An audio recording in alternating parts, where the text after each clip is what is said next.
ሰላም ለእናንተ ይሁን ለኤምቢ ዩቲዩብ ቻናል ተከታታዮቻችን ለውዶቹ እንደምን አላችሁልን? ያው የከበረ ሰላምታችን እንደ ሁልጊዜው ከኛ ወደ እናንተ ይድረስ እያለን ዛሬ ደግሞ ይዤ ቀረብኩላችሁ የዶሮ እግር ወይም ስጋ እንዴት እንደሚሰራ በኦቨን አሳያችኋለሁ ማለት ነው። ይሄን ነገር ከዚህ በፊት ሰርቼው ነበር ግን የቪዲዮ ጥራት ብዙ ስላላስደሰተኝ ብዙ ተደራሽ ነው ብዬ ስላላሰብኩኝ እንደገና ሰርቼዋለሁ ማለት ነው። አሁን ወደ ስራው። ይሄው እንደምታዩት እዚህ ጋር የዶሮ እግሩን አንዳንዱ ደግሞ እስከታፋው አዘጋጅቻለሁ። በደንብ አጥቤ በሎሚ በደንብ አጥቤ ነው ያዘጋጀሁት። ቁንዶ በርበሬ እነሰንሳለሁኝ። ከዛም የቀረፋ ዱቄት ካኔል በደንብ ይወዳል ካኔል የዶሮ እግር ማለት ነው። እሱን አረጋለሁኝ። ከዛም ዘይት ትንሽ አረጋለሁ። ከዛም ነጭ ሽንኩርት የተፈጨ ጨምራለሁ። ነጭ ሽንኩርት በደንብ ይወዳል። ቆንጆ ነው ጣሙን የሚያረግልን ማለት ነው። በደንብ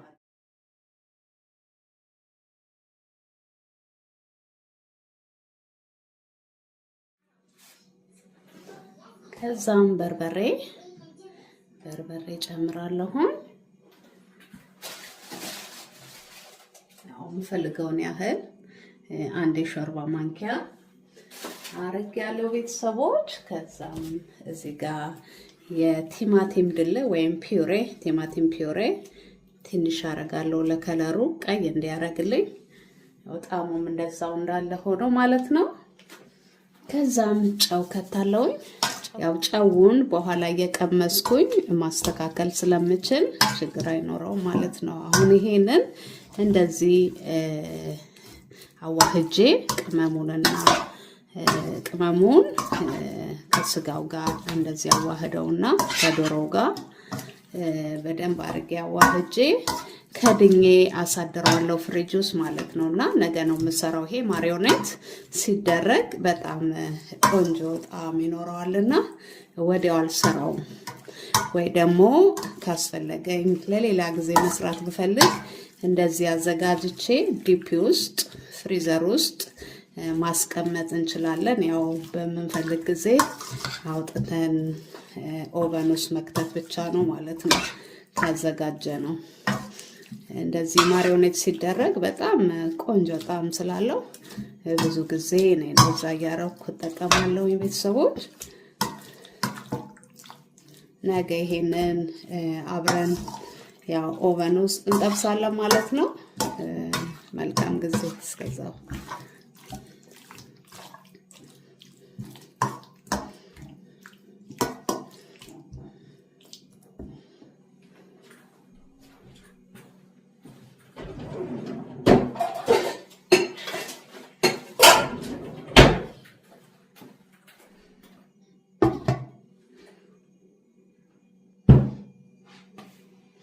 ያው እንግዲህ የተወደዳችሁ ትናንትና ማሪኔት አድርገን ነበረ ፍሪጅ ውስጥ ያሳደርነው።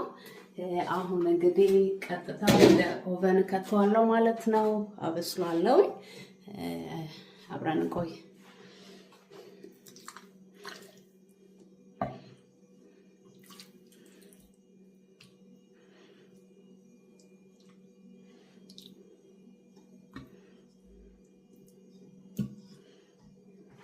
ይሄው እንደዚህ አርጌ ካስተካከልኩ በኋላ ኦቨኑን በ150 ዲግሪ ሴንቲግሬድ የታችኛውን የሙቀት መጠን እለኩስና ከተዋለሁ።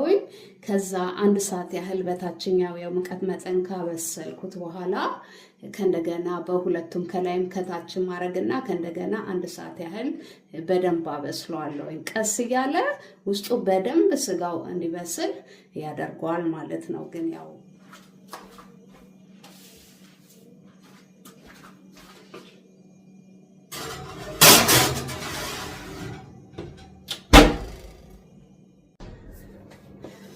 እስከዛ ቺክኑ ወይም የዶሮ ስጋ እስከሚበስል ማበያ የሚሆነን ሩዝ እንሰራለን ማለት ነው። ይሄው እዚህ ጋር ሽንኩርት ከትፌ አዘጋጅቻለሁ። በሽንኩርት ነው እኔ ሩዝ የምሰራው።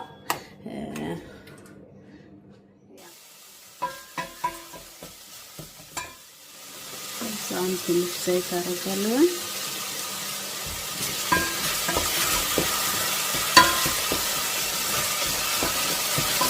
ትንሽ በርበሬ። ይሄን ነገር በአጋጣሚ የዚህን የሩዝ ከለር ያመጣሁት በስተት አንድ ጊዜ በቢጫ ከለር ሩዝ ሰራለሁ ብዬ በርበሬ ከተትኩ ማለት ነው። ከዛ ያልኩኝና ሳስታውስ ትንሽ እርድ ጨመርኩበት ማለት ነውና የመጣልኝን ከለር ወደድኩትና አሁን በቋሚነት እንደዚህ አንዳንዴ እሰራለሁ በርበሬና እርድ ጨምሬ ማለት ነው። እና ቆንጆ ከለር ይሰጠኛል። እስኪ ሞክሩት እናንተም። ከዛ አጥቤዋለሁ ሩዙን እጨምራለሁ። ያው ሩዝ ሲሰራ እንደዚህ ትንሹ ብዙ ስለሚሆን በጣም ብዙ ሩዝ አልሰራም። ያው ትኩስ መስራት ስለሚቻል ማለት ነው።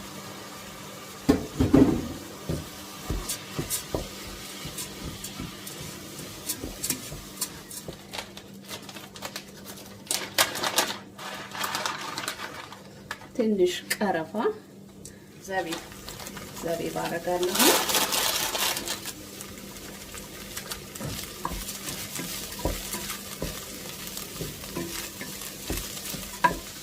ከዛም ውሃ አደርጋለሁ።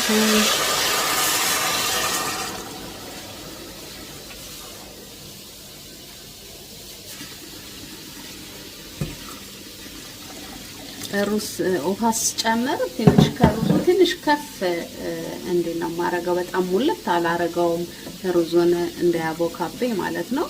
እንደዚህ ትንሽዬ ውሃው ሰፈፍ ሲል ከላይ ከሩዙ በላይ ይወጣል ማለት ነው። እና ይሄንን ትንሽ መፍላት ሲጀምር ውሃው እሳቱን በጣም በትንሹ እናደርገውና ቀስ እያለ ፍርፍር ብሎ እንዲበስል ያደርግልናል። ከዛም ጨው ጨምራለሁ።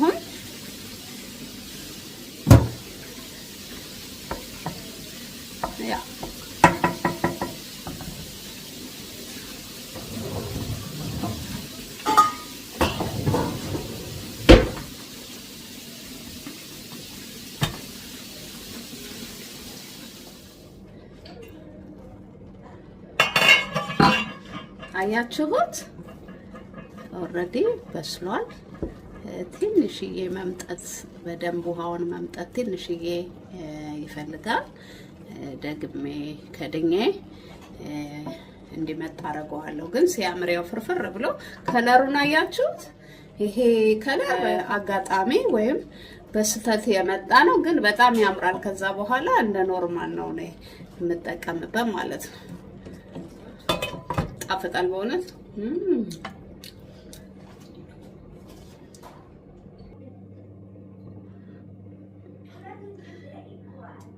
ሩዛችን በዚህ መልኩ በስሎ ጨርሷል ማለት ነው።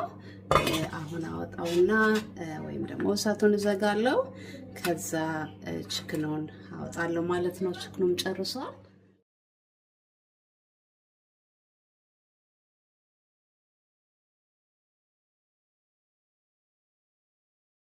አያችሁት? በጣም ቆንጆ ሆኖ በስሎልኛል ቤተሰቦች።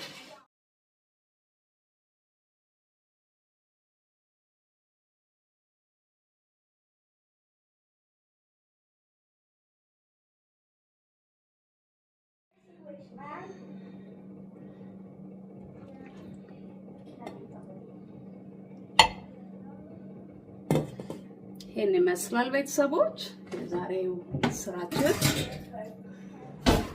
ይሄን ያው ከፈለግን ሰላጣ ከጎኑ ሰርተን ቆንጆ ለምሳ ወይም ለራት ያገለግለናል ማለት ነው። ቤተሰቦች አብራችሁን ስለቆያችሁ ስለ መልካም ሀሳባችሁና ሼር ላይክ ስለምታደርጉ በጣም አድርገን እናመሰግናለን። ሰላማችሁ ሁሉ ከእናንተ ይሁንላችሁ።